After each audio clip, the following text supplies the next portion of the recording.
Welcome to today's Explainer. We're diving straight into a concept that I think is going to resonate with a lot of us. Empty your mind, the Zen path to inner peace. It's an ancient parable, really, about finding calm in what is, let's be honest, an incredibly chaotic world. If you've ever felt just totally overwhelmed, stressed, or, mentally exhausted, this one is absolutely for you. By the time we wrap up today, you're going to have a completely different perspective on how to handle that endless stream of thoughts constantly hijacking your day. So, let's get right into it. So, right off the bat, I want you to ask yourself honestly, can you ever truly empty your mind? I mean, how often do you find yourself wrestling with a restless, overactive brain that just absolutely refuses to shut off? If you're anything like most of us, you're constantly bombarded.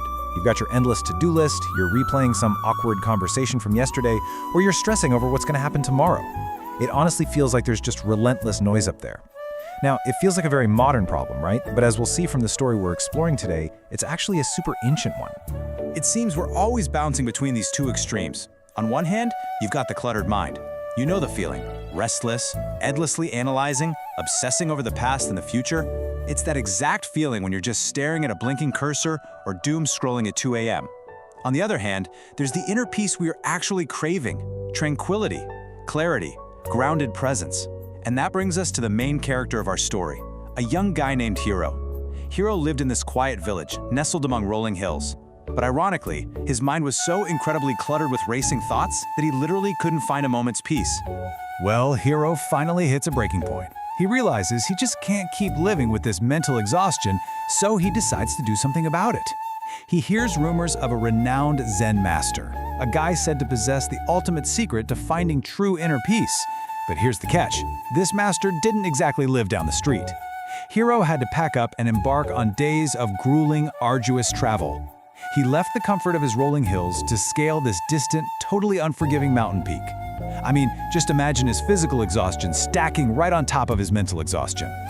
Finally, after days of relentless trekking, he reaches the summit. And right there, he finds the Zen master, sitting perfectly still, eyes closed in deep meditation.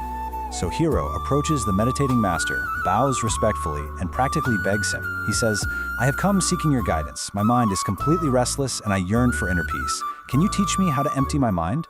The Zen master slowly opens his eyes, gives Hiro this serene, knowing smile, and simply says, "Empty your mind, you say? Very well, I will teach you." Then, without another word, the master leads Hiro into this beautiful, lush courtyard garden. Now, right in the center of this courtyard sits a massive stone basin, and it is filled to the absolute brim with water.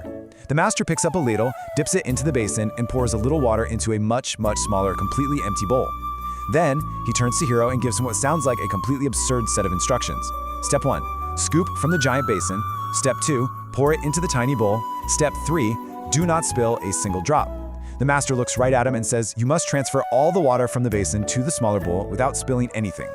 Hiro is understandably totally baffled. How on earth is he supposed to fit a massive basin of water into a tiny bowl?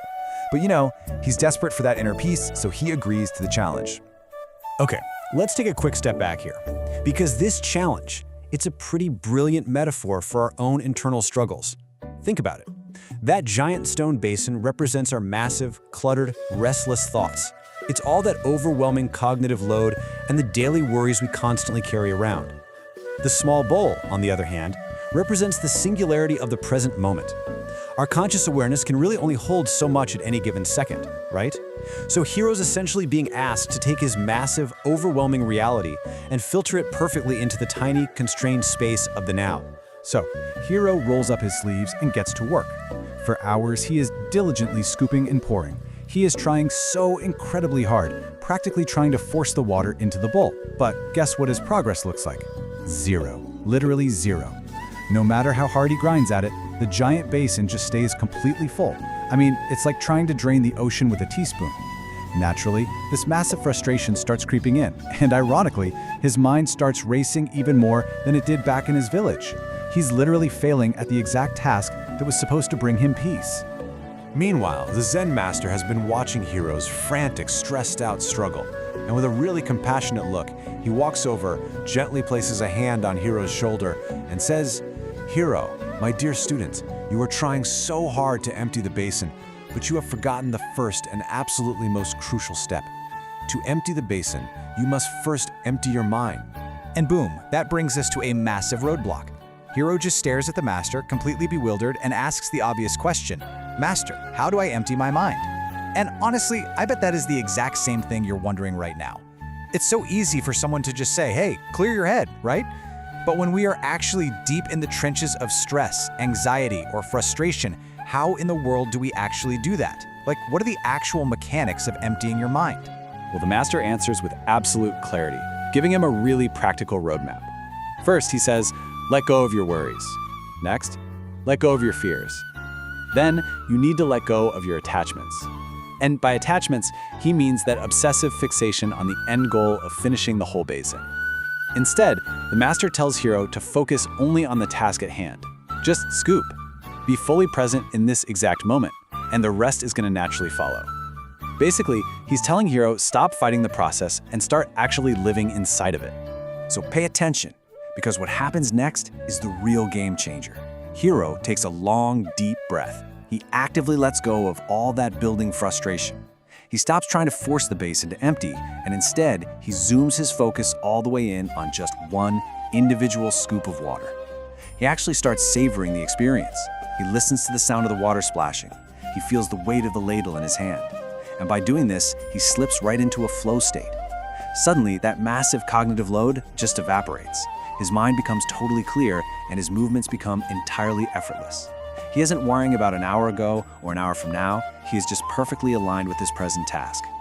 And as the hours tick by, this amazing transformation unfolds. In the first hour, remember, Hiro was completely trapped in frustration. But as he applied the master's advice during the second hour, he shifted into a state of pure focus. By the third hour, that focus had naturally blossomed into that effortless flow state we just talked about. And then, after 4 hours, something miraculous happens. Because he finally emptied his mind, the basin actually seemed to respond to his newfound calm. With every single effortless scoop, the water flowed perfectly into the smaller bowl, and the giant basin actually began to empty.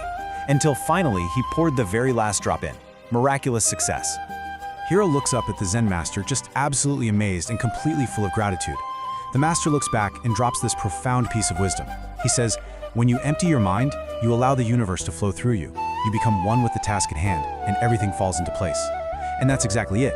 By releasing his desperate, white-knuckled grip on controlling the outcome, Hiro actually gained the power to achieve it. Focus completely replaced force, and the whole thing just fell into place without all the agonizing struggle he started out with.